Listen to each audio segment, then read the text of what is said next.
하루는 엘리사가 수넴에 갔습니다. 그런데 거기에 한 귀한 여인이 있어요. 이 여인이 바로 수넴 여인입니다. 이 귀한 여인이 간절히 권합니다. 그래서 엘리사에게 음식을 대접하죠. 이 선지자를 매번 올 때마다 대접했던 이 여인, 이렇게 주의 종을 대접할 수 있었던 것, 바로 그녀에겐 은혜가 있었기 때문이에요. 자기에게 있는 것이 자기의 것이 아니라 하나님이 주신 것이라는 은혜, 이것을 깨닫는 은혜가 이 여인에게는 분명히 있었습니다. 이 수넴 여인의 계속되어지는 호의로 인해서 이제 엘리사가 어떻겠어요? 고맙지 않겠습니까?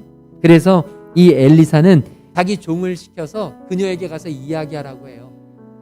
당신이 우리를 위해서 너무 세심한 배려를 하는데 너무 고맙다. 내가 무언가를 해주고 싶다. 여인이 뭐라고 대답하냐면, 저는 집에서 아주 평안하고 만족스럽게 살고 있습니다. 그러니까 당신이 말하는 소원, 당신이 나에게 요구하라고 하는 것, 저는 필요 없습니다.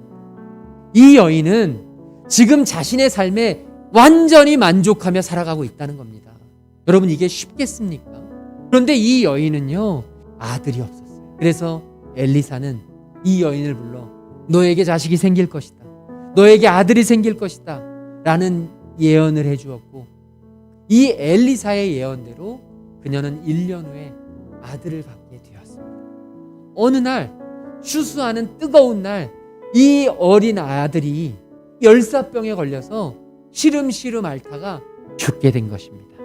이 여인은 그 죽은 아들을 품고 안고 자기 집에 엘리사를 위해서 만들어 놓은 그 방을 찾아가서 그 엘리사의 침상 위에 꾼이 올려놓습니다.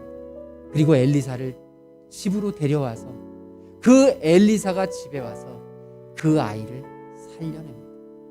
여러분, 여기서 우리는 무엇을 볼 수 있습니까?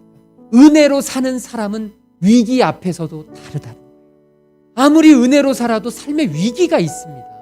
그런데 은혜로 살아가는 사람, 이 수넴 여인은 말도 안 되는 이 절망 앞에서 자신의 입술을 지킵니다. 그리고 자기의 감정, 모든 원망, 이 모든 것들을 절제합니다.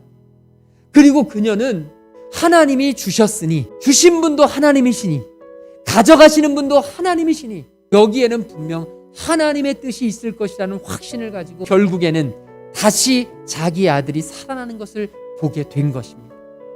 사랑하는 귀한 성도님들이요, 은혜로 사는 사람은 달라야 합니다. 우리의 말이 달라야 하고, 우리의 삶의 선택이 달라야 하고, 우리의 위기 앞에서의 반응이 달라야 합니다. 은혜로 사는 사람에겐 하나님이 계십니다. 우리 인생의 전부인 하나님이 계십니다. 제 상황이 완전히 절망 속에 있어도 하나님은 반드시 한 줄기 빛을 비추실 겁니다.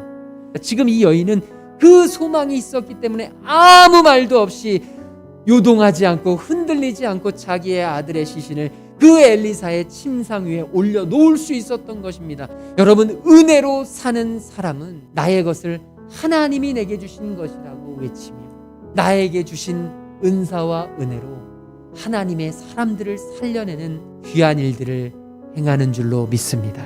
은혜의 사람은 지금 나에게 있는 것들로 충분히 만족하고 충분히 감사할 수 있는 줄로 믿습니다. 말할 수 없는 위기 앞에서도 흔들리는 것이 아니라 하나님을 붙잡고 한 걸음 한 걸음 믿음으로 강하고 담대하게 나아갈 줄로 믿습니다.